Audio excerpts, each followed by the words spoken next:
Jesus. Yeah, it is another episode of the Autumn Windbags. RJ Clifford, Juan Soto. Let's have some fun today.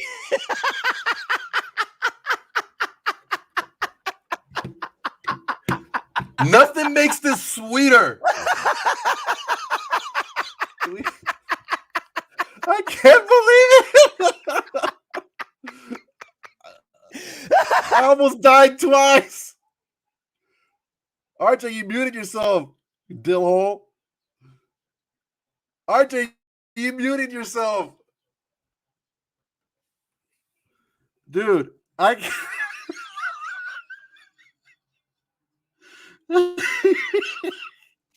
Oh my God. Oh my fucking God. I'm crying.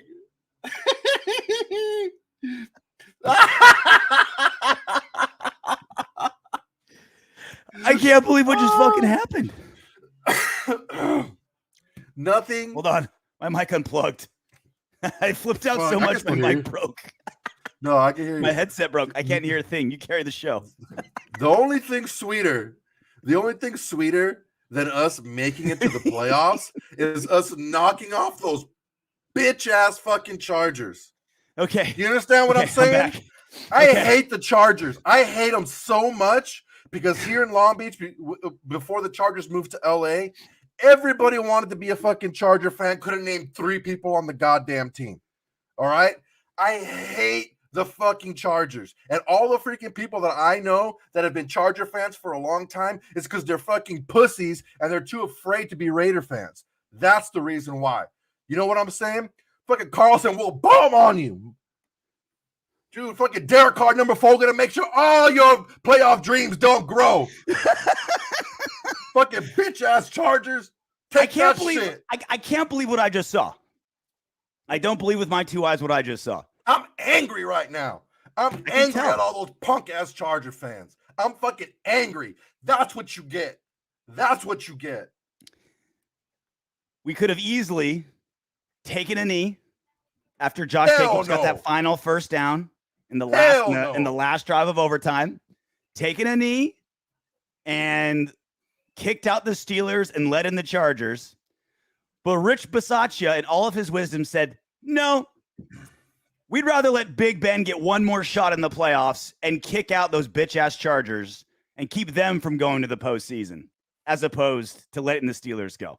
That's God shit. That is swinging the sword of justice from a sideline where you get to pick and choose on your whim which fan base gets to watch their team go play in the playoffs. And I guess what happened was Roger Goodell went into Rich Bisaccia's headset and said, hey, I got a prize for you. Make sure you don't go for a tie to make sure Pittsburgh goes to the playoffs, because at least Pittsburgh has fans. The Chargers don't have fans. So, like, why would we send a team to the playoffs when they don't have a fan base that could buy tickets or watch the game? So, Chargers, all right, let's make sure the Steelers go. Chargers, you have vacation plans. That's what you got. I hope. Where you at, Charger fans? Jumping on here last time we played, talking all that shit. Where you at now, little bitches? You know why they talk shit on Raiders shows? Because there are no Chargers shows. Because there's not enough fans to facilitate a Charger show. Like all 7 Charger fans have to come onto our post shows and talk trash. There's a Chargers fucking show. It's called Hoarders. All that trash you see everywhere, that's the fucking Chargers. All right, guys, make sure like, comment, subscribe. This is now officially a Las Vegas Raiders playoff show. We got Cincinnati on Saturday. I got to figure out how to get out of work on Saturday to watch this game. I'm supposed to work a UFC event. I got to I have 3 chicks fighting on Saturday. Can I get COVID between now and then and force me to quarantine? Maybe I can do that. I got to find a way to get COVID between now and Saturday so I can watch this game from home. Bro, listen to this shit. And work. I got 3 chicks fighting at an event in San Diego on Saturday. I'm going to go all fucking down, all raided out. No, you don't. You're not going. Fuck that shit. I ain't going. So the Raiders get revenge on the Chargers to get into the playoffs. We're going to get revenge on the Bengals on Saturday to stay in the playoffs. Raiders now 10-7. 10-win team, playoff team, winning record. Like we talked about in the pregame show. All the shit that we've been through as a team. all the shit that's happened during this season. Chip on our shoulder. The front office, half of them getting fired or quit. John Gruden getting bounced because of emails he sent 10 years ago. Henry Ruggs being an absolute idiot. Darren Waller out for almost a month and a half. Our first-round cornerback threatening to kill somebody on social media. Our number one receiver gone. Our number one receiving back injured. Our number one guard out for the whole season. Number Darren one Waller and out number for 5 two games. Number one and number both 2. Starting guards. Both Darren Waller out for 5 games. None of that can stop us. And like I said on the pregame show, if we don't come out and win tonight, get to 10 wins, go to the postseason and do some damage. Today we celebrate, but I want to do some damage in the postseason. If we don't do that, then that whole storyline about all the things the Raiders had to go through, everyone forgets about it. It's lost to the depths and darkness of history. Unless you win this, unless you go to the playoffs, unless you beat the Chargers and get into the postseason, then it's part of the story. Then the history books will write the 2021-22 Raiders were the most cursed, unlucky, destroyed franchise in every facet of football, from the front office to the coaching staff to the roster. They overcame every one of them and put together the best season in half a decade and one of the best seasons in 2 decades. That's what this Raider team pulled off this season. And I don't want anyone for a second to undercut what they went through and what they had to overcome. Yeah, the thing that I said it in the beginning of the year when Gruden freaking quit or whatever, he got forced to quit or whatever the hell you want to say. Mm-hmm. All right. I said, wouldn't it be just like poetic, right? Wouldn't it be poetic if we made it in as a wild card and shoved it right up fucking Goodell's ass? Because in '84, that was that whole freaking Roselle thing, and just is he gonna tell the players to beat up Roselle? Is he gonna just say just win, baby? What are you gonna say, bro? I'm telling you right now, it's written. It's already been written. This shit's already been written. All right. Fucking 10 years, 15 years from now, they're gonna make freaking 30 for 30s about this team, about all that. Everyone's gonna be old and shit, all freaking arthritic and beat up in their rocking chairs. Like, dang man, I remember playing in those games, and I remember that game against the freaking bitch ass Chargers. And then we went and we fucking beat the Bungles, and then we beat the Queefs, and then we beat somebody else. This season has written. It's already written. This season has like 7 30 for 30s alone. Like you could do there's a whole library of 30 for 30s you can do on this season. Not just the season. Ruggs, everything that happened with Gruden, Carl Nassib coming out of the closet, whatever's going to happen from the front office falling apart. All these things. Like Derek Carr getting his redemption. First time finally, if let's say if Derek Carr goes off and maybe this season, maybe another season, whatever, wins the Super Bowl or doesn't, this is going to be that epic tale for every member of this team, all 53 guys on the roster, every member of the coaching staff, front office, ownership. The future of Bisaccia now is looking bright. The future of Derek Carr's never looked better. Destiny has completely altered for 100 people. And I'm not being overly dramatic. I'm not. Overcoming all these things and how close this team was on the tipping point. Does Gus Bradley get fired? Does Mike Mayock get fired? Does Derek Carr get traded? Does Rich Bisaccia stay? All these guys on the roster that are tweeners. Did Josh Jacobs earn an extension today? Might have. Did Darren Waller just earn an extra $10 million on his contract today?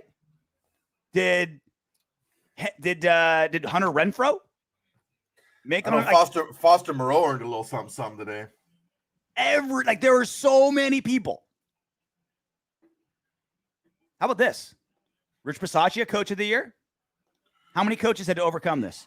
First interim coach, first time a coach that changed, that took over a team halfway through a season, making it to the playoffs, first time in 60 years. And Rich Bisaccia took a squad without their number one receiver, without their number one receiving back. Half the games he coached, they didn't have Darren Waller, front office in shambles, and he took them to the playoffs. That was something special. Fuck the Chargers. Nice time out. Hell yeah, Rob. That's how you want to rock it. But yeah, what was Staley doing calling that timeout? Dude, you know what? That screwed him because you know what? Doing? If he would have just shut the hell up and let them run the ball, they weren't even going to try the field goal, bro. I'm telling you right now. Yeah. Because all he wanted to do was get to the playoffs. Why risk a blocked field goal? Why risk a muff punt? Like, just get into the playoffs and we'll play the Chiefs. No big deal. Nope. Dude, you call a timeout. Sorry. Staley doesn't understand how thick Dick Carlson is. He doesn't understand that Carlson don't miss. In these type of situations, he don't miss. If it's a second quarter, whatever, a freaking extra point or a short field goal, yeah, he'll beef it because he doesn't care. But in money time, Carlson's got that cash, bro. Carlson cashed in. This is why we cashed him in for play like this. I love how Staley was the the media darling for so long, because when John Gruden got, canned or left or whatever verbiage you want to use, and Staley got on the mic and just did this like holier than thou, oh my God, this is just so inappropriate. I can't believe someone would do that. And the media was just gargling his balls because he said all the stuff the media loved. I was like, all right, watch. Staley just bought himself one shitty season of goodwill with the media because he just said everything they wanted. He's not good. Think of it this way. The Raiders are less talented at almost every position we talked about in the pregame show. Other than like special teams and like linebacker, they're more talented at every position, every single position. And the Raiders still won. I say it was because of the team unity that we had, but you got to admit too, Staley got outcoached. It's not often we can say that our squad outcoached another squad, our coaching staff outcoached another coaching staff. We did that tonight. We outcoached them. There were some brilliantly designed plays. Staley made some errors going for that on with a 4th and 8 on their 18. That cost them big. Huge. Absolutely huge. Icarus 801. Let's go Raiders. Disrespectful Chargers. Yeah, that's what they get. Now they can be disrespectful on vacation. I hope they have fun in Mexico watching the playoffs while the Raiders are playing. I hope they have a good time. I'm texting my friend right now who could have been a Raider fan with me for like 10 years before he met some other guy that he became a Charger fan for. Yep.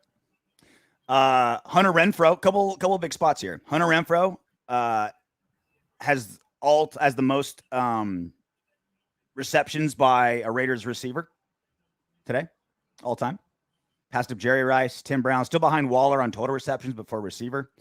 Derek Carr has the most passing yards in a season in Raiders history, passed up Rich Gannon. Two pretty big milestones. I know it's all right, 17-game season and it counts, but it doesn't count as much, blah, blah, blah. But really, really big. No, it's big. It is what it is, man. You play the season, that's what you play what you get. I'm not gonna asterisk whatever. They want to give TJ Watt an asterisk for his freaking shit too. Like, dude, he played like he missed like 3 games. Yeah. Big deal. It is what it is. It's the season. It's not like you were playing 10 games and now they're playing 20 or anything like that. I just want one more game. Just let it go. Joey Bosa came in talking trash, right? And you thought, last time when he talked trash about Derek Carr, I think it got to him a little bit. He was kept pretty quiet. He had a big moment. He had a strip sack that Brandon Parker was able to recover. I was really worried. Like, my biggest fear of this game was Joey Bosa versus Brandon Parker. I'm like, all right, they did everything they could on him. They did everything. They chipped him with the back. They helped out with the tight end. They did both. They did everything. You know what is even more one-sided, though? Max Crosby eating number 74 alive. I was worried about Bosa Parker. It was Max Crosby. 2 sacks, double-digit pressures, I'm sure, multiple quarterback hurries. I mean, it was vintage Max Crosby. Other than him getting sacks, it was vintage Max Crosby because he was just disrupting all the time. That final that touchdown, not the final one, but the second to last touchdown that the Chargers got in the 4th quarter, and they were getting all that pressure with 4 down linemen. Gus Bradley goes 3 down linemen. Justin Herbert has all day, throws a touch. I'm like, what are they doing? Just leave Max out there.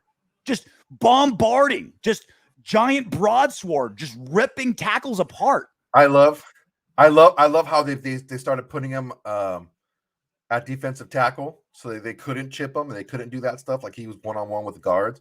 Dude, yep. Max Crosby, he had 2 sacks, 3 tackles for loss, 3 passes defensed, and 4 quarterback hits. All over the place. Where's Bosa at now? Ryan Waters asks. Roses to Max tonight. God, what a beautiful, beautiful man Max Crosby is. What a blessing he's been. I thought Yannick Ngakoue was going to be like, who's obviously our big sign, and he's been fine this season, right? But Max Crosby, he has just been a disruptive force everywhere. Just if you're a mediocre right tackle, he is going to make you look a fool. He's going to embarrass you. Yeah, you have to pack a lunch. Yeah. You got to pack a lunch going against Max, dude. You definitely have to. And you have to play well. You can't just go out there and play. You got to play hard and play well. Dude, freaking Jacobs. Yeah. Jacobs, freaking 26 carries, 132 yards. He 5 yards slow. a carry. Jesus Christ. He started slow. He had like 11 carries for like 25 yards or something to start. And it was like, all right, I thought, we got to run the ball down these guys' throat. The Chargers have a terrible run defense. That's what we're going to do. But he came on strong. That Chargers defense just started slowing down, getting tired, playing the pass rush, playing Derek Carr. Jacobs took over. Jacobs took over. 5.1 yards per carry. When we needed him the most, he played his best. And that's what you need towards the end of the season, end of games. And the line was not blocking well for him. He was like, I was wondering, why is he so passive at the line of scrimmage? It's because he's dodging 3 tackles. Because there's no hole. He's like he's playing reverse whack-a-mole. He's like, there's no hole here. You can just make something up. There were multiple, it's very Walter Payton-y. There were multiple situations where it's like, all right, that's gonna be a loss of 1. Oh, he fought to get +4. Like, all right, he's gonna be stopped at the line of scrimmage. Oh man, he fought to get 3 more yards.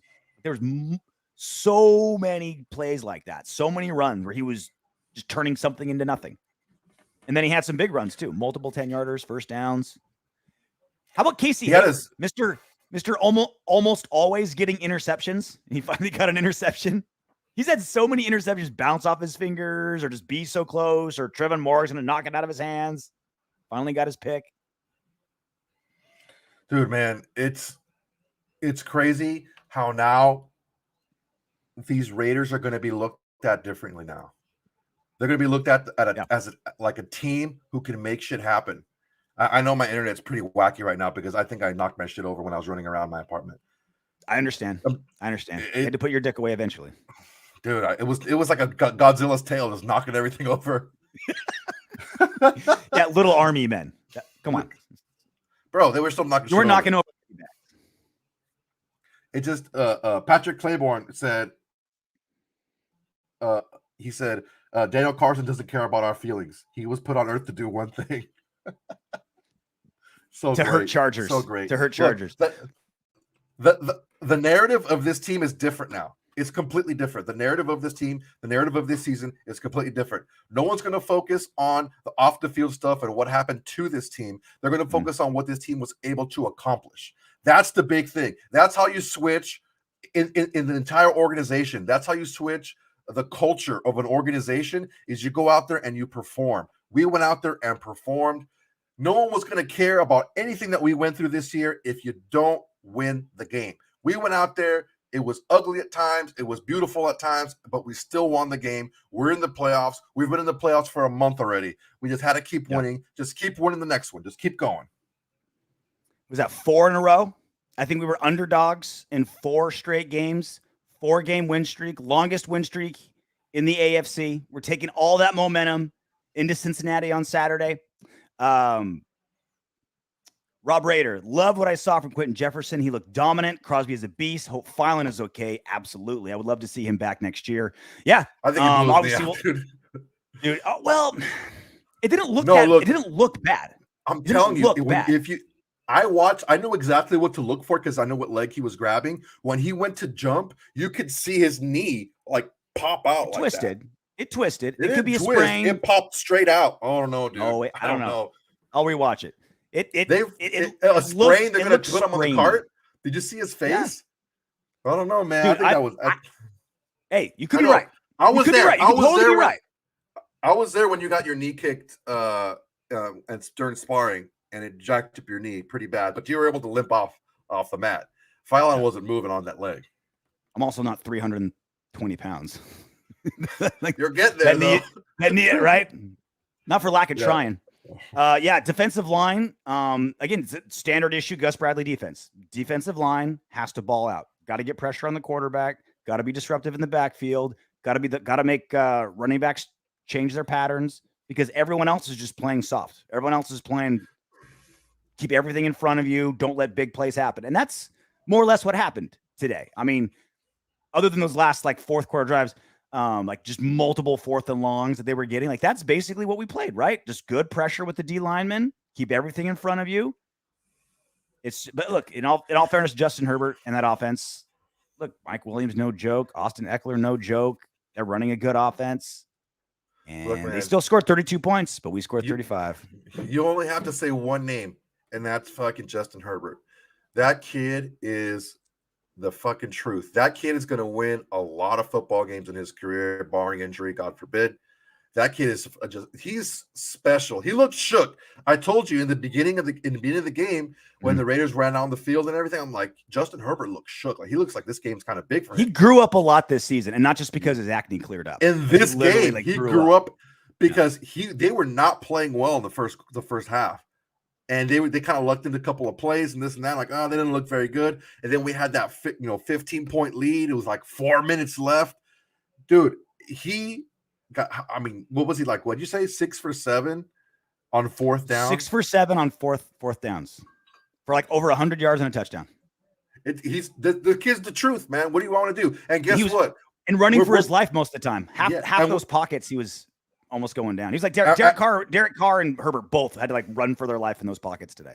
And guess what? We're playing another one next week. Like in Jackpot Joey is the same thing. And so these kids now there's no more gimme games anymore. There's no more multiple turnover games and you're going to be fine. None of that stuff. We can't do that anymore. This is the playoffs now. We got to play clean. So a couple of things the Raiders did that we were talking about on the pregame show that they needed to do. We just needed guys to step up and fill gaps, right? Josh Jacobs did that. Max Crosby did that. We made little errors here and there. The right guy stepped up and played team football. Not one player had to just carry this whole team, right? Carr didn't have to throw for 400 yards. Josh Jacobs didn't have to have 3 touchdowns. Our defense didn't have to have 9 turnovers, right? Max Crosby didn't have to have 7 sacks. It was just everyone kind of filling in those gaps. And the best example of good quality team football that the Raiders haven't been doing that they did do today is told in 3 stats. Penalties. The Chargers had 10 for 108 yards. Raiders had 4 for 38. Brilliant. Awesome. Turnovers. We got 2. We had 2 takeaways from the Chargers. We didn't turn the ball over once. Not one time. In 5 quarters of football. And also red zone. We were 3 for 5 on touchdowns. Normally we've been under 50%. 3 for 5. An improvement there. Those are the 3 things that show good quality football that the Raiders haven't been doing consistently that we showed when it mattered the most. And this isn't just fluky. These are all aspects that have been trending in the right direction. The team play of the Raiders have been trending in the right direction. Better, starting to get some turnovers here and there. Josh Jacobs is starting to find his stroke again. Like offensive line is not so much the run blocking today, but essentially these are all elements that have gotten better as the season wore on. And the O-line one makes sense because it's all young guys that haven't played together before. They've played 17 games together now. And even though like we lost a lot of guys, before it was early, yeah, right out of the game, we've been basically more or less injury free since then. So you've got 5 guys that are starting to build as a pretty cohesive unit. Yeah, man. You want to hear something crazy? We had 172 passing yards and 174 rushing yards today. You would think, Derek Carr threw for 186 minus his sack yards, but whatever. He threw for 186 yards, and it seemed like he threw for a lot more. Justin Herbert threw the ball 64 times. And they needed to. What did I say in the beginning of the game? If you make him one-dimensional, if you make him, if you take the run game away from the Chargers, even though he's that special, they're a lot easier to handle. They're a lot easier to handle. And we went up those 2 scores. We went up those 15 points. They made them one-dimensional, and they couldn't use Eckler. That's like saying for us, you could throw to Renfro, but you can't throw on in routes. You can only throw, like, you're taking away a big part of his game. Like when you take away Eckler's running, you take away a big part of their offense. Now, Herbert is special enough to be able to hurt you, but he's a lot easier to handle when you make him one-dimensional as an offense. And that's what this defense has done on this win streak is we've taken away one thing, right? Against the Colts, we're like, all right, we're going to take away the run game. Good luck beating us, Carson Wentz, right? We've taken away one aspect and forced them to beat us. We've made teams one-dimensional. That's what we did today. Now, still, they scored 32 points because it's Justin Herbert, Mike Williams, Austin Eckler. It's a really talented bunch. Like, I'll admit it, right? More talented than us, but they just didn't get the win. But that's what we've been able to do, right? We take away one thing and force you to beat us with the other thing. And they have in 4 straight games, no team's been able to do it. We've played some good some good run games, some good passing games. We were able to do the difference of this game, even though we weren't as talented. If people want to say that we weren't as talented, okay. We were still able to do what we wanted to in this game, and we didn't let them do what they wanted to do. They wanted to stay. They don't want to throw the ball 65 times. If you have a young quarterback like that, you don't want to drop back 65 times when you have Ngakoue and Max Crosby coming off the edges. You don't want that. You want to be able to be balanced as a football team. And we knew we had to run the football against these guys, and we did. And when I talked about ramping up and how we were looking worse as the season was going on, it's that speech, man. The speech that we heard about earlier today. You know, we got 4 games left. Our playoff starts now. We're already in the playoffs. We have to win out. Grab onto the rope or let it go completely. We don't want your hand on the rope if you're not going to pull. If you're going to pull with us on the same side, grab that rope. If not, let it go and be done with it. And they're still pulling, man. They're still pulling, and they got the chip on their shoulder. All that nobody cares stuff, and nobody cares. Nobody does care because guess what? It doesn't matter anymore. None of that stuff matters because we're in the playoffs. How about this for our receiving core? On a day when Hunter Renfrow was going to break the record for most receptions by a receiver, he's finally getting the love and attention from the national media that he deserves. With Darren Waller returning after being gone for 5 games, we're like, oh, right. Like Hunter's getting his roses. Waller's back. We're going to go nuts. The leading receivers, Brian Edwards, Foster Moreau, and Zay Jones. Mm-hmm. Those are our leading receivers. You can tell Darren Waller and Derek Carr were out of sync, right? They haven't thrown passes to each other in a month and a half. They were bracketing Hunter Renfrow and making sure to look after him. He still got 2 touchdowns. It wasn't a bad game by Renfrow by any means, but just again, Waller wasn't there, not syncing, right? A lot of ring rust. Hunter Renfrow getting covered. You guys step up. Brian Edwards finally showed up with some really clutch catches, a 30-yard catch that was really, really big on 5 receptions. Foster Moreau with a massive reception in the very first drive. He fumbled it. Luckily, it bounced the way that it did. And Zay Jones, he's been the guy that's been like, what are we doing with him? Why is he out there? Why are we designing plays for him? Came up clutch when we needed to. I mean, that's what I've been talking about team football. Guys filling in when the stars are out of sync or game plans aren't working. The depth of this team and the resiliency of this team is why we're sitting at 10-7 and going to play Cincy on Saturday. Yeah, you know, I don't want to have this narrative pushed anymore. Whoa, look what Derek Carr has to throw to. He's got weapons, guys. They may not be household names and they may not have eye-popping stats, but these guys can make plays. And interestingly enough, on a post-game interview on the field, Derek Carr said it himself that the Chargers calling a timeout late in OT definitely changed our mindset. Mm-hmm. They were willing to run the ball with like a timeout. You know what? We're going to go into the playoffs. Let's just run the timeout. They want to be cute and they want to call a timeout. Okay, fine. Now we're going to fuck you. You're done.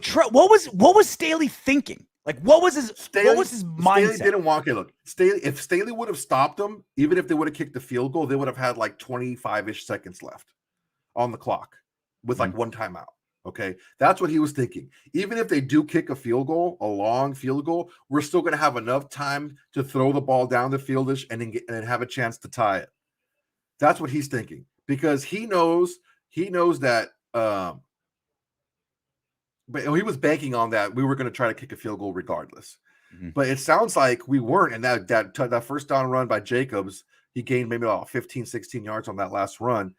It was freaking clutch, man. It was clutch, and that put us where we need to go. Right in there, we ran the clock down to the 2 seconds, and that was it. Mm-hmm. That was the ball game, man. But yeah, that timeout changed everything.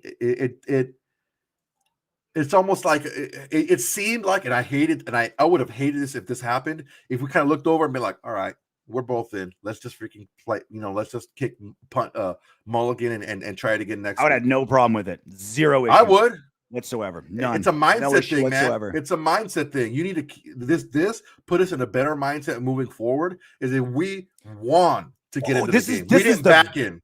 This is the better result, no doubt about it. And earning a tie, like let's call a spade a spade. Like earning a tie against the Chargers is an accomplishment-ish. Beating them's way better, right? But when you're playing to get into the playoffs, you'd make those calculated moves. You take knees, you do punts, these are all calculated. Like you rest guys when you're already in and the game doesn't matter. Like these are all calculated moves that smart teams do, right? Great coaches do this all the time, right? What do you think Belichick would have done in that situation? He probably would have taken a knee. You know what I mean?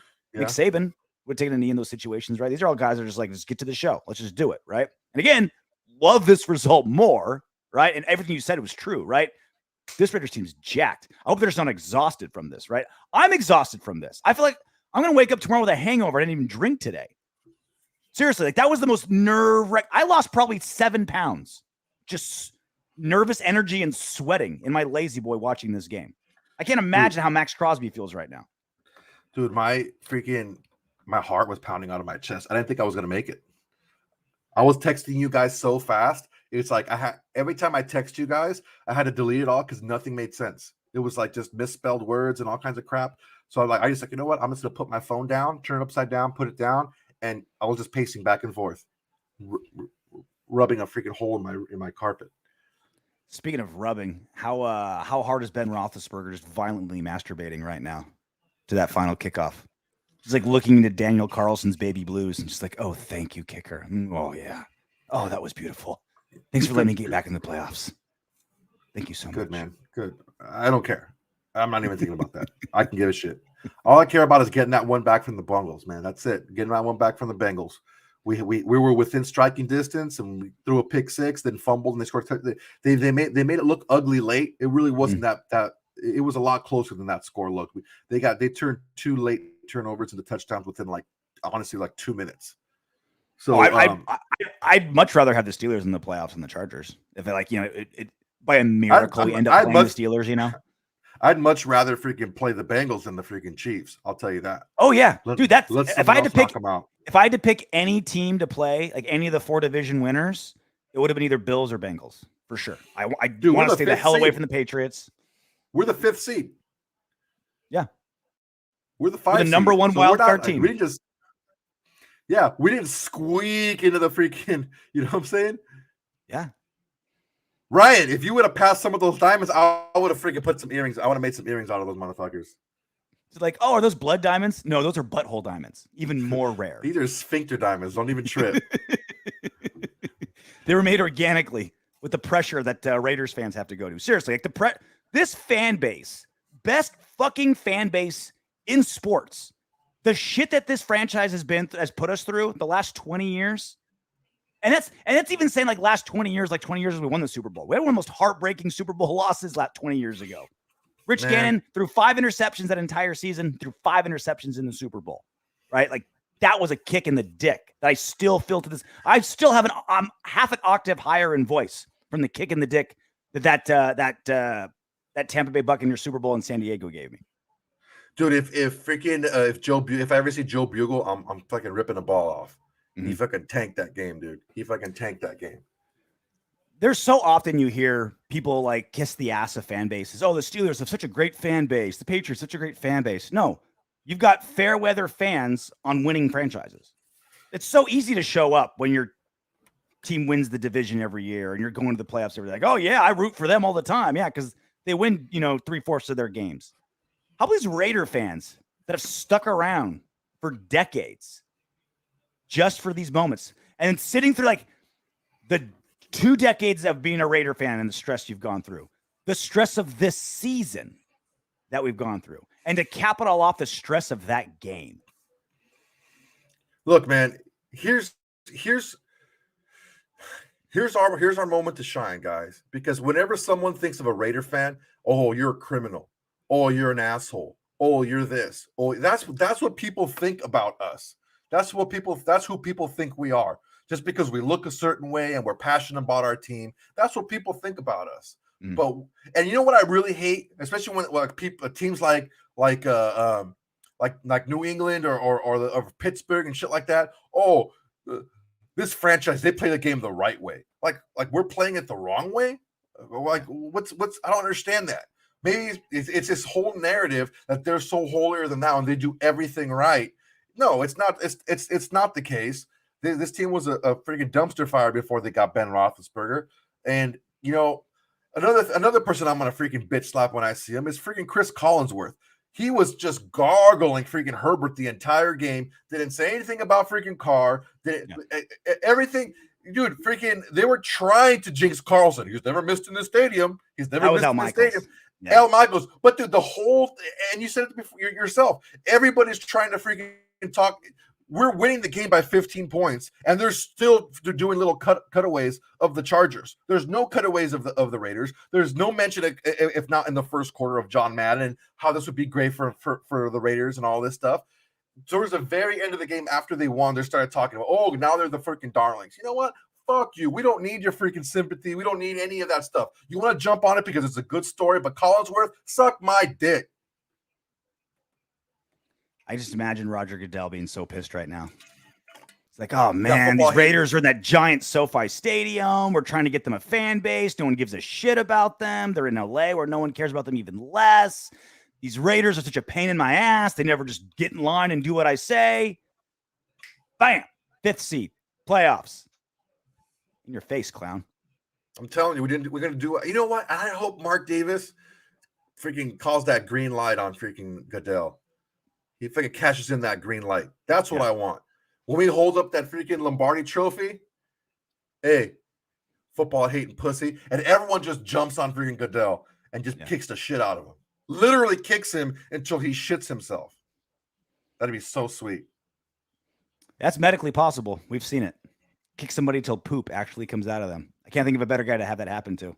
Although I got to imagine Roger Goodell's probably got the tightest sphincter of any American in Western civilization. He just looks like he's just constantly clenching his butt. What are you talking about? He can do whatever the hell he wants. He does whatever he wants. He changes rules whenever he wants. He does whatever he wants. I'm going to choke just trying to be Roger Goodell. You just got off the COVID. Dude. Watch out.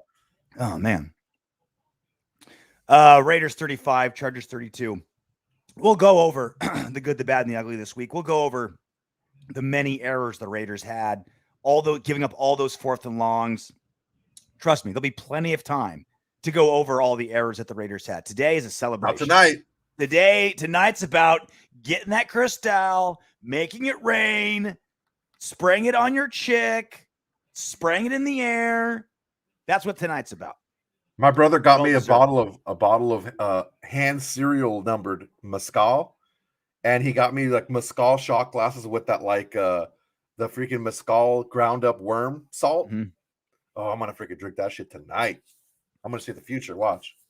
I still can't get over that game. I mean, we talked about like turning the narrative of the Raiders and how this team is viewed, how Rich Bisaccia is viewed, how Derek Carr is viewed, how everyone on this team is viewed. And there's been guys that have finally been getting the roses this season. Max Crosby, long since earned it. Hunter Renfrow obviously came up huge this season. 3 Pro Bowlers, which has been amazing. But the fact that it was such an incredible game. I mean, it was essentially a playoff game, right? By almost every metric other than actually being in the playoffs. And who's got a deeper, more controversial or longer list of very poignant and prominent playoff games in the Raiders? Like, there's not many teams, right? Like, they've got crazy games under their wing, and this is right up there, right? Primetime game. I'm going through Twitter. I'm looking at like people that never watch football, like people I follow for MMA or people I follow for news. Like, it's like a Brazilian journalist was tweeting about it, right? Like all these like guys I follow for MMA stuff are tweeting about it. Like, it got the country's attention. 100% of Pittsburgh was watching, that's for sure. And it got the country's attention on the brightest stage, on the biggest stage with the brightest lights, with the most stakes. They shone. And that's something that's about turning and getting respect for this franchise moving forward. Like, I don't care if we have it or not. I've been living with the Raiders not having respect for 20 seasons. I don't care if we have it or not. But the fact that narrative is still changing with games like this. This is an all-time game. Like when the NFL films is like top 100 whatevers, this is going to be on like 7 of those lists. This is a top 10 game regular season game of all time because of what was at stake, because of what happened, because Justin Herbert going absolutely apeshit on fourth down, because of just us our undying will to win. And it's like it's so shitty being a Raider fan because you can't even like enjoy them winning. Because as soon as you enjoy them winning, it was like, Raider fans, you win one game and then you start getting all stupid.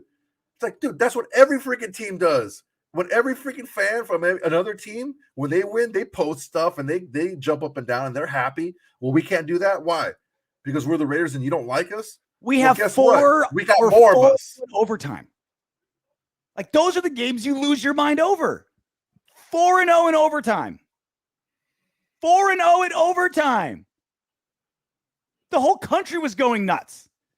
Raiders fans, you're allowed. I'm telling you right now, if a cop pulls you over or you get arrested, I'm giving you a get out of jail free card right now. You're allowed to right now take off your pants, run into the street, and helicopter your dick around in front of as many people as you want. Because we are now 4-0 in overtime, 10-win football team, going to the playoffs. We have every right to do that. You can take fireworks, shove them into your ass, shooting them into your neighbor's window, helicoptering your dick around. As long as you're wearing a Raiders hat, get out of jail free card. Like, you are allowed to rub it in everybody's face. You're allowed to be as excited as you want. You're allowed to be as obnoxious as you want. You can stay up as loud as you want, banging tin cans, doing whatever you want. Like, this was that special of a night. Enjoy it your way. Didn't Rory say that he was going to run around his block naked if we won? I think no. It was if not one. Was it the tie? I think it was the tie. He would have to do that. No, I don't think he said that. Is Daniel Carlson getting a statue in Pittsburgh or Las Vegas first? He's getting a bust somewhere. Let's see. I hope his face is in a bust. I hope there's a strip. All this money was like a Steelers fans, like Daniel Carlson, come into this bust. You've earned it. You know when there's like a fight of the year on like the first UFC card of the year, and you're like, wow, you're not gonna be able to beat that. That was essentially this game, right? Like, if we go by calendar year, like obviously it was the very last like regular season game of the year. But like, how is any game gonna beat that? It's like, how's a playoff game gonna beat that? How's a Super Bowl gonna beat that? You can't beat that. Heated rivalry, everything on the line. Justin Herbert doing everything he could to will this shit franchise into the playoffs. The tie looming in the background. God, I hate the Chargers. I'm so happy. I don't know whether I'm happier that we knocked the Chargers out of the playoffs or that we made the playoffs, because I'm petty like that. I'm super petty like that. I hate that. I hate the Chargers. I hate the Chargers so much. I hate them so much. I text my like one of my best friend since we were 13 years old. I text him and I said, that's what you get for not wanting to be a real motherfucker. Mm-hmm. And rooting for the Chargers. That's what you get. And then he texts me back, good luck in Cincinnati. Go Rams. And I'm like, you front running piece of shit. those are the I need new friends. I need new friends. You do, starting with me. Here's a look at the schedule. So it's going to be Raiders and Bengals, very first game of playoff, which is kind of nice, right? You like being the very first game, so you get more time to rest. Like, I'd hate to be the Monday night game and then like turn around and do like a Saturday or Sunday game. Selfishly, this sucks because I got to work Saturday, so I got to figure out something. Maybe doing the post show with Rory. So we got the Bengals, and then it'll be New England versus Bills. Other AFC games are Pittsburgh versus Chiefs. Chiefs should just completely dominate them. So it looks like New England Bills, I think, is the biggest shot for an of the other two AFC games. I think that's the good shot for an upset right there. New England's got a lot of momentum. Bills don't. I don't know, man. I think the last time that they played, the Bills showed that they were the better team. The first game seemed to be a little bit of a fluke. You know, that's the game that New England threw the ball twice the entire game, and I think the Bills cleaned up that run D the second time around and were able to handle them pretty easily. So, I don't give a shit about any of that, honestly. We're going to the playoffs, And that's all I do. I'm looking like I'm not looking past the Bengals, but I'm looking beyond the Bengals as well. Like the Bengals are in my eyesight, but you know how it's like kind of blurry. Like when you focus on something and what's behind it's kind of blurry. That's what I'm looking at. My focus is on the Bengals, but in the horizon, you know what I mean? Like not even thinking the about that. Bengals would be like if I'm wave. You know how like when you wave at somebody and it's behind somebody else, and the person in front thinks you're waving at them, wave at you back. That's kind of what I'm doing. Like I'm waving at the Bengals, but I can also see what's going on back there a little bit as well too. You know what I'm saying? Whether it's not me. Bills or Pats, I am. Nope. I'm looking squarely at the Bengals. Nothing else. I'm so stoked to get a rematch and try to beat the Bengals. Because that's how we got into the playoffs, right? Got revenge on the Chargers to get into the playoffs, to get revenge on the Bengals to stay and advance in the playoffs. That's what we got to do. We got revenge against the Colts for just embarrassing us last year. Yep. Revenge against the Chargers. Show the Broncos that they're the donkeys. Yep. Just not revenge, but letting the Broncos know where they stand. Trash. Vic Fangio gone.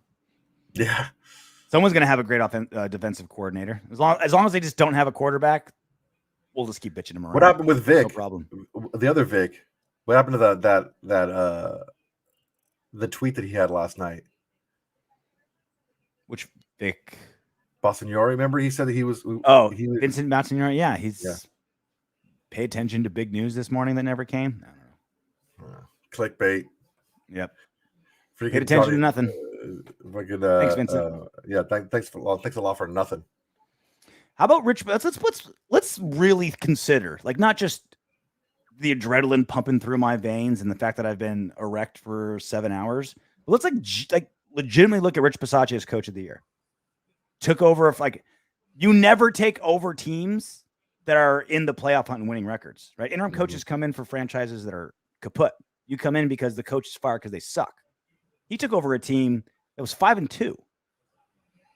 He took over a team that was like, was it 3-2? 3-2 after 5 games, right? 3-2. 3-2. Got him to 5-2, right? There's a team that was like genuinely looking to go to the playoffs, make a statement. Then got him to 6-7.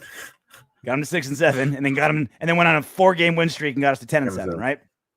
Overcame all those things. And there's been all the pregame stuff was about all the things about the Raiders pregame was Derek Carr and, how he was able to handle all this controversy. I was able to will this team to victory. I was able to, just be a great leader when all this stuff happened, blah, blah, blah, which is all great and all true. But Rich Bisaccia kind of got forgotten about all this. Like, he was the perfect guy to just be calm, let the players be them, let the coaches be them, bring out the best in what they're doing instead of just like cleaning house, right? He didn't just take the chessboard and just wipe it clean and then put him where he wanted. He's like, you guys, I'm not gonna make this ocean liner do a U-turn, right? We can't. That's not the wise way to go.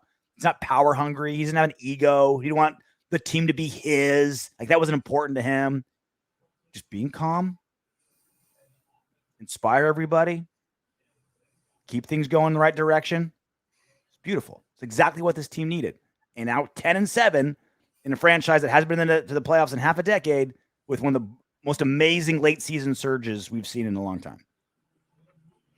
It's a conversation for another time. After our season's over, after we win the Super Bowl, we'll talk about it. But for right now, Bisaccia did a good job. He was able to take advantage. There's a lot of questionable calls that we're going to talk about. That it just seems like despite some of these issues that we're having, we're still able to win games. We cleaned up a couple. We cleaned up a big one in the turnover margin. Bisaccia's 4-0 on going for it on fourth down. He's on a 4-run streak. The last 4 times they went for it on fourth down, they've gotten it. And he's 2 for 2 on fake punts. He used to be like the most conservative coach in football for like the first few games, like kicking field goals every single time, like taking knees, run plays on 3rd and longs. Like, he used to be super conservative. And I don't know if he just like looked at analytics or like got comfortable being head coach. Like, instead of playing it super safe, he was okay with being aggressive. Like, all right, if I make a mistake and the egg's on my face, so be it. I want to do what I think is going to win the game. I don't care if I get the credit or I get the blame. He evolved at that point. How about that draw call to Jalen Richard on, was it 3rd and 23? That was a great individual effort by Richard, man. That was a great effort by him. When you rewatch that play, they do the draw. Andre James, the center's going forward. Jalen Richard lists to his left to bait the safety to go with them, which gave Andre James the angle. Does that make sense? Like he's going left, so the safety's coming left, and then when he cut back to the right, he put himself in between James and the safety, and that was just enough to give him like big push, just enough momentum to get that first down. What a great play call. What a great design. What a great run.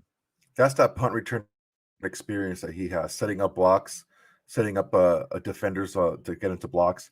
And man, there's so many heroes of this game, so many big plays that made on both sides. It's crazy, man. It was a crazy game. I can't believe that we won. I was just so nervous about this game, but despite our best efforts, we actually won the game. And I'm dumbfounded right now. It was a beautiful day. It was a beautiful day for Raider Nation. Are we supposed to just like go to bed now? Like, what are we supposed to do? Like, are we supposed to just like go to work tomorrow? Like nothing happened? Am I supposed to just like lay down and fall asleep and get my 8 hours? Dude, I'm going to sit on the couch and watch some of this post-game stuff. And I'm telling you, once I calm down, like the adrenaline dump's going to hit in and I'm going to sleep like a baby tonight. I'm doing a dry January, so I'm not planning on drinking. I don't know how I'm going to fall asleep. I'm just going to be sitting around just like reading Raiders stuff till 4 a.m. and be a zombie. Find a way to fall asleep. Another type of medicine. Yeah. Oh my God. Cough medicine. Playoffs. You want to talk about playoffs? Hell yeah. DC, let's go. Raiders. D got to get a stop on 4th down. We in the playoff, man. Boys, via Mo Dizzle. Boys. Mo Dizzle, you are absolutely right. We'll talk about all that on Wednesday. Yeah. Trust me, there's a lot to talk about.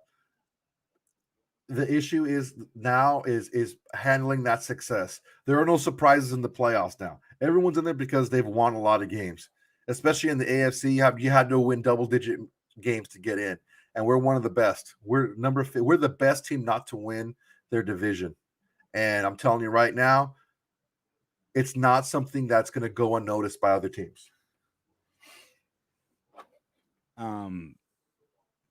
DC. Manageable type game, right? Did what he needed to do type game. Didn't go crazy, under 200 yards, no interceptions, no fumbles, which was big. Moving around in the pocket really well. Really, really well. He did give up 3 sacks. I think 2 of those, it was like he had no shot. Like 2 of those, he had no chance. Like he was just going to get mauled over no matter what. Protected the ball.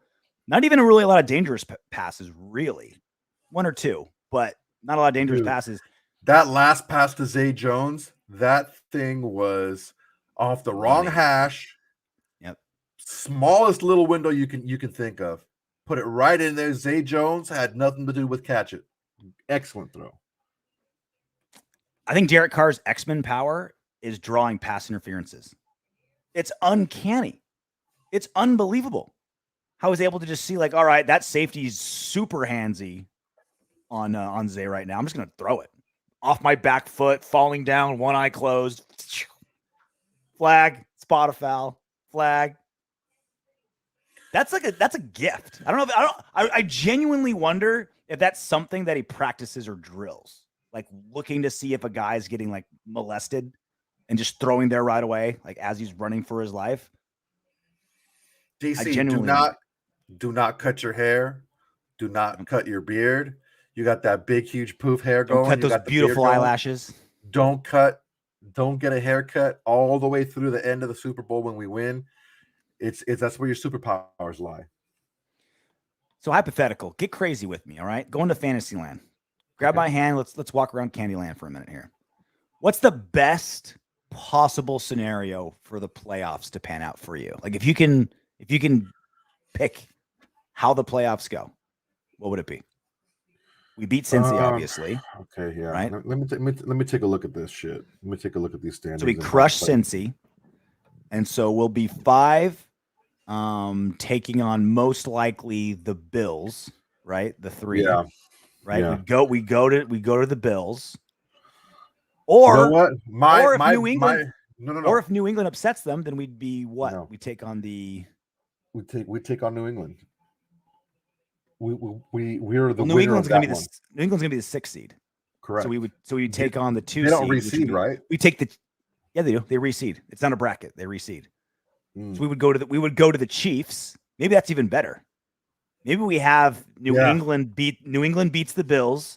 So we go to Arrowhead, beat the Chiefs, and then let's no. Hey, how about this? Okay. New England finds a way to beat Tennessee in the second round. Okay. So then we have a home game. Okay. Against New England. Home game against. There we go. And then we take it home. So now we're going to play in 2 of our homes. We're going to play in Vegas for the championship game, and then we're going to play in LA for the Super Bowl. Boom, boom. And then who do we play? Who do you want to play in the Super Bowl? Bucks? Get revenge? Yes. Revenge from last Super Bowl? Definitely. Writes itself, right? Mm-hmm. It was in San Diego when they played in the Super Bowl 20 years ago. It'll be in LA. We've moved. Tom Brady again. I'm ready. I'm ready. I'm ready to do it, baby. Hey, man, what I said, look, it's not over yet. We just got to win all of our games, and we're in, and we did. So why not ask? If someone's like, hey, like a cousin of mine, right? He has access to like a lot of sporting event tickets, and he asked me one year, how many tickets do I got tickets for this game? How many do you want? And I'm just like, I could easily say 2, right? And okay, I'll get 2. You're like, let me 30. say, no, I said, let me get 6. And he's like, okay, you got 6. I was like, huh? Done. I mean, I there's 5 other people that I wanted to go with me. Soto's out front scalping the other 4, just like cash in. No, wouldn't do that. I took my chick and I took my sister and her dude, and I took a couple other friends. I'm just so genuinely happy for this fan base and for all of you guys, for everyone that's been on this autumn windbag ride with us. I mean, we started this almost exactly a year ago. Like I just got charged. Like I knew that because I just got charged by Podbean for hosting our podcast for another year. It's like, oh wow, it was like a year and 2 weeks ago that we started this journey. And it's been wild, man. Like watching like the down that we've been through, the craziness of the off season, the craziness of everything with again Gruden, Ruggs, Damon, Carl Nassib, losses, the wins, this win streak, and just all you guys like joining us for this ride. Like it means so much. Like we're all part of this Raider family. We're all here for the same reason. And the fact that you guys want to take this ride with us, that's something we take very seriously. And this is something that's like, it means so much to me that 116 of you want to share this moment with us. Yeah, man, it's crazy. It's awesome. It's amazing. Dude, RJ's got like fucking 10 jobs. I have 2 other jobs, and I have, another business that I'm trying to get up. Those are your other 2. Yeah. This fucking guy. Everyone who follows us, everyone who likes this, everyone who subscribes, everyone who chats with us, the super chats, we appreciate it so much. That's how we're able to keep doing this. This shit ain't cheap, y'all. This shit ain't cheap. This equipment, I didn't have any of this equipment beforehand. RJ didn't have any of that equipment. All this hosting and all that shit ain't cheap, man.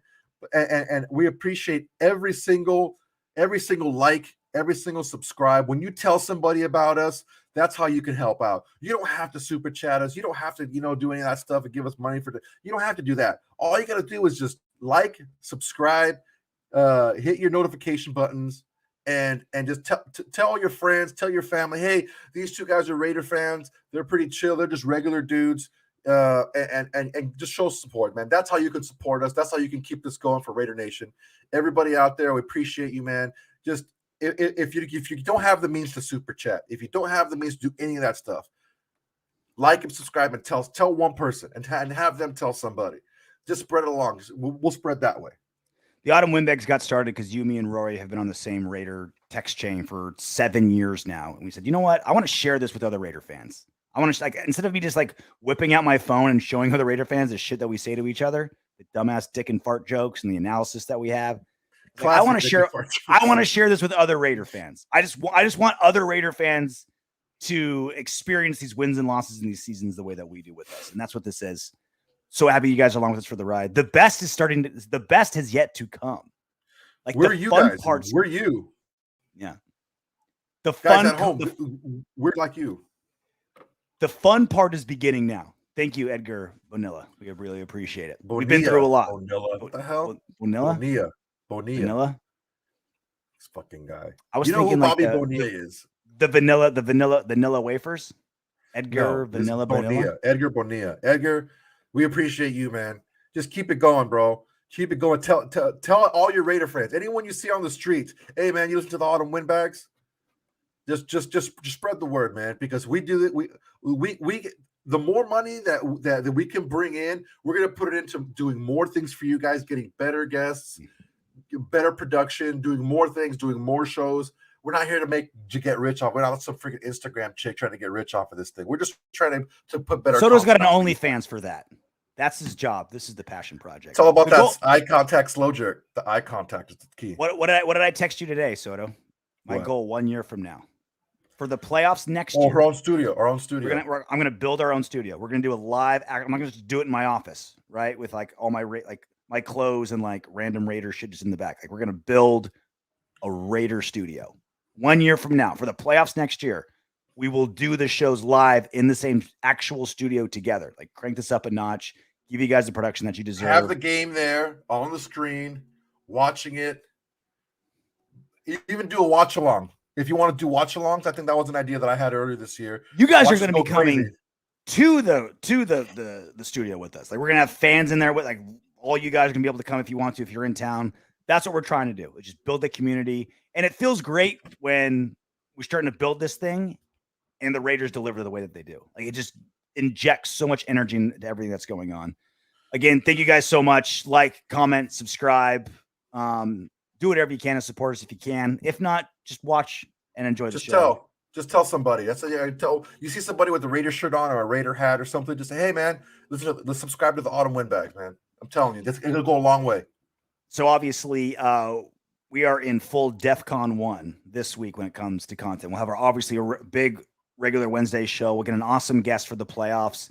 I say we do a show tomorrow. We should do a show tomorrow and just like. There's so much more to get to. Like we've been on for an hour. I still have notes of like 30 more things I want to get to. Yeah. Just keep along. You'll know when we do it. If you just subscribe, put on the notification to let you know when it's on. We have a podcast as well. If you like listening in podcast form, just search. It's on everything: Apple, Spotify, Pandora, Amazon, whatever. Go there as well. OnlyFans. A lot of great stuff coming up. Follow us on Twitter, Instagram. It's all on the Autumn Windbags, all that good stuff. This is a great night, Soto. I'm glad I got to share it with you. Glad I got to share it with all you guys. Enjoy this night. Do whatever you want to do tonight that makes you happy. Hug we your may kids, disagree, but we all want the same thing, man. Pound kiss your girlfriend, kiss and your wife if you got it like that. Have your girlfriend and your wife kiss each other. Like whatever, film it, send it to us. Yes, whatever please. You're into. We need evidence of that. theautumnwindbags@gmail.com. Very easy to send it to us. All right, we will see you guys very shortly. Great, fantastic night. Raiders 35, Chargers 32 in overtime. One Raiders for the ages. Till next time. Knock on wood if you're with me.